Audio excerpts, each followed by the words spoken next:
Yeah, hi guys. My name is Gabe and I'm one of the student wellbeing leaders at Open Access College.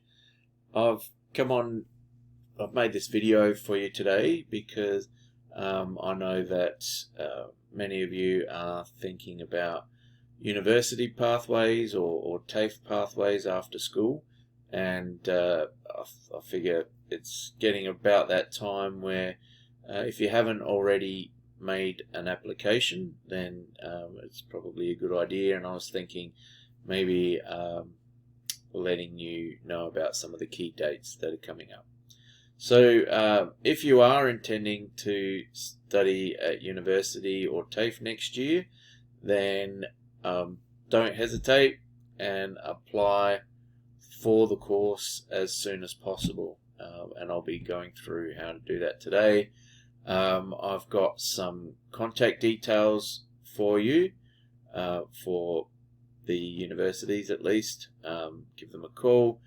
You've missed the open days, which is a great way to gather some information about courses and things to find the best one for you, but they're still very much answering calls and emails, so now's a good time. Also contact your student wellbeing leader for advice about courses and things like that. And the other thing I'm going to talk to you about is just briefly mention some of the alternative entry options, because there are quite a few. Some of them may well be valid for you. So the first thing I wanted to say is, absolutely, if you're even just thinking about going to TAFE or uni, you should start your application. And if you know for a fact that you want to, then pay your $50. Actually, applying for TAFE is free. Applying for university is $50. The reason why I'm so hot on this is because if you don't get your application, and today is the 6th of September, if you don't get your application in by the 30th of September, so you got about 4 weeks, then you're going to pay. If then decide you want to do it, you'll have to pay an additional $140. That's on top of, so you're looking at nearly $200 if you decide to do it after the 30th of September, which can be a real deterrent. To get the ball rolling, I'd suggest that you go to this address here, or you just Google Satac, will take you straight there.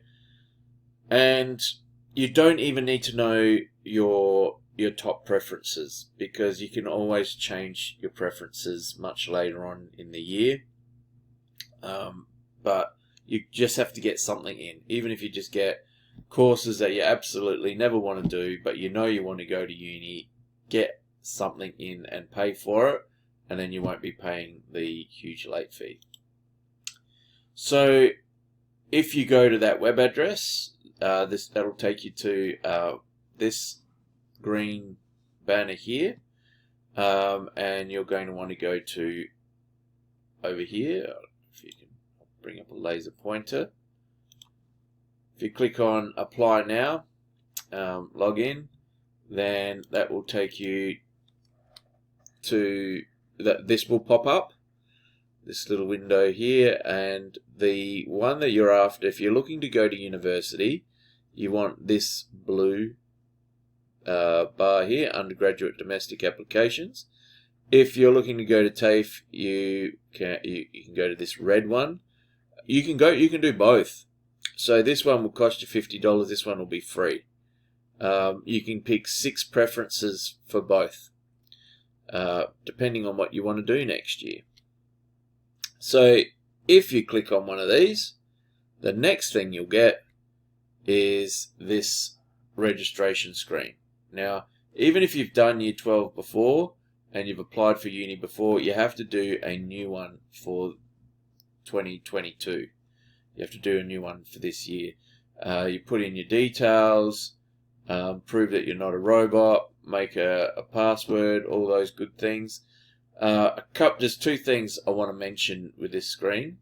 One is use your own personal email. Don't use your school email, even though we always say for just about everything else, use your school email, use your school email. This is the one time where you actually definitely want to use your personal email, because you can change your preferences right up until January, and you might not be a open access student in January. So if you need to reclaim your password or something like that, you might not be able to because you don't have access to that email. So use your Hotmail or your Gmail or your Yahoo, whatever email you use. Yeah, just something to keep in mind. Yeah, and the other point I wanted to mention, if you've already got an account from last year, you still have to make a new one anyway. Okay. Definitely, if you have any questions about courses that you're not too sure about, give the unis a call. These are the 3 uni phone numbers, or you can email them. Ask Adelaide, ask Flinders, or ask UniSA. Go to those links and you can email them. Well, that takes you to that's their email. That's their email, and this one is their web address, where you can send them a message and they'll get back to you about course information, or you can give them a call. They'll probably will even be happy to arrange tours for you and things like that. Just have to talk to them about it. Like I said, you missed the open days, but there's lots of other things that they will arrange for you. And if you have questions about the merits of doing nursing at UniSA versus nursing at Uni of Adelaide, for example, give them a call and they'll find out the information for you, so you can make an informed decision. If you are not too sure about a range of things, if you're worried about, you really don't know whether you want to go to uni, or you don't know if you want to go to TAFE, or you're just really unsure about next year, have a chat to your student wellbeing leader. They're there to help you.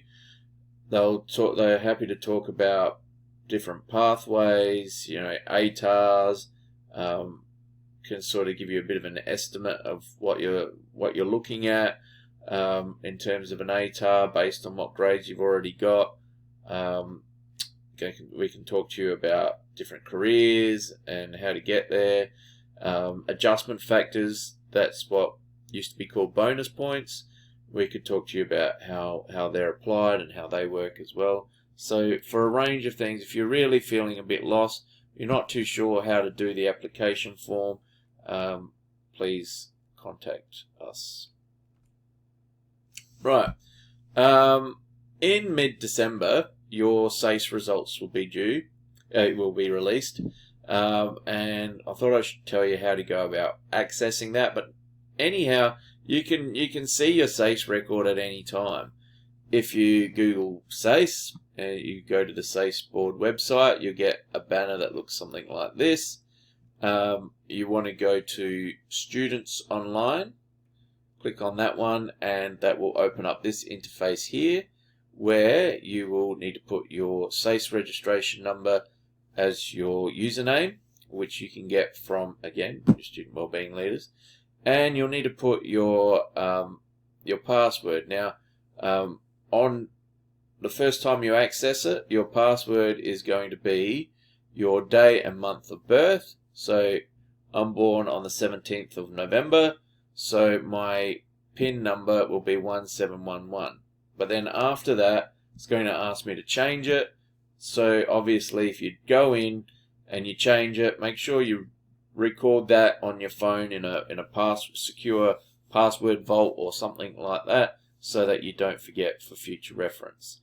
So you can go in there and get your results. Also, if you do go for an ATAR, Satac will mail you this in December, and you'll get your scaled scores for your subjects, and it'll show you, pick your best combination of subjects to come up with your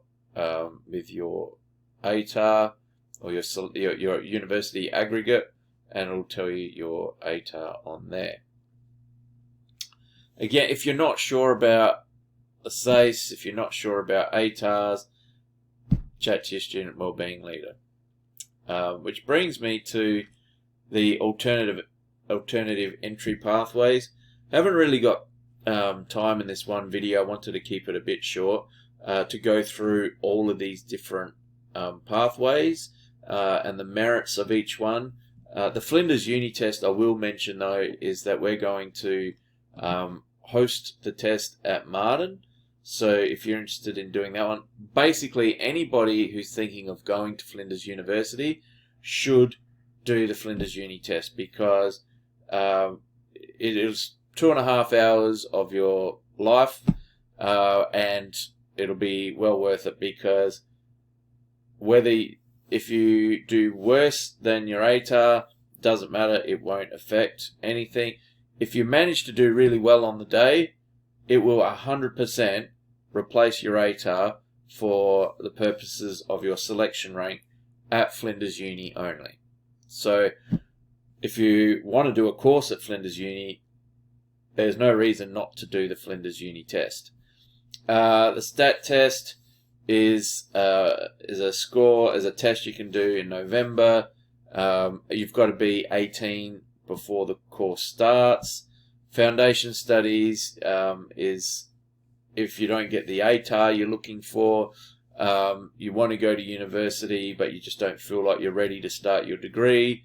This is an option for you. Perhaps it's free, or it'll cost you hundreds of dollars, a couple of $100 for services fees, as opposed to thousands of dollars for the cost of a degree. So don't worry about, the cost isn't the big blocker there, but at least it's going to boost your skills ready for university in the following year. So that's an option, and then the score you get for that allows you entry to uni degrees. There are what they call pathway courses, where if you don't quite get enough ATAR to get into your desired course, there are courses with lower ATARs that help prepare you, and often you can get your first year, the work that you did can count towards your later studies anyway, so you can it's not like you're having to start from scratch, but it's basically an easier to get in course. And then the idea is in the following year you'll use your grade point average to then get into the course that you really wanted in the first place. And there's also vet links where you can go to, especially from TAFE, you get a diploma, and then from there you don't even need to sit any test or anything. You can go straight into university courses, degrees, because you have a Cert 3 or a Cert 4 or a diploma. So, like I said, I don't want to talk about these too much right now, but certainly have a chat to your student wellbeing leader if you want more details about these.